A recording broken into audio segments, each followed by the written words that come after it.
Ce docteur vétérinaire en milieu rural parcourt jusqu'à 300 km par jour. On a une clientèle qui s'étend sur 3 départements, Haute-Vienne, Dordogne et Corrèze. Il suit avec un confrère les animaux d'une centaine d'éleveurs, soit 10 000 bovins pour 2 vétérinaires. Là, on va aller voir un petit veau chez un éleveur, faire un petit bilan. Diplômé depuis 2 ans, Thomas Bess a choisi sa Corrèze d'origine pour exercer. Il a quel âge celui-là?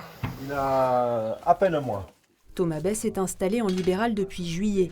Le département lui a payé du matériel à hauteur de 8 000 €. Ce qui a fait vraiment la différence, voilà, c'est ça, c'est le relationnel éleveur et puis cette bascule de salarié à libéral, collaborateur pour mon cas, c'est fait grâce donc, au plan Corrèze.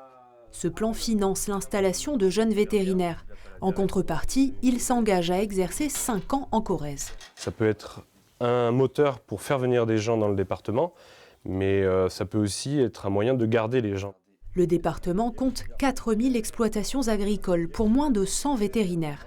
Quand vous avez un veau, je vous dis qu'il a la diarrhée à 36 heures, si c'est 6 heures après, ça ne peut pas aller. Donc voilà, dans l'heure qui suit, il est là et ça marche très bien. C'est vrai qu'en rural, le vétérinaire, à l'avenir, ça sera un gros souci, un gros souci. La moitié des vétérinaires corréziens a plus de 50 ans. L'objectif du plan santé animale, éviter la désertification vétérinaire de la Corrèze. Plus il y en aura, mieux ça sera. Tout l'enjeu de notre dispositif, c'est attirer les vétérinaires, leur faire connaître le milieu rural, leur faire connaître la profession pour soigner des animaux de production.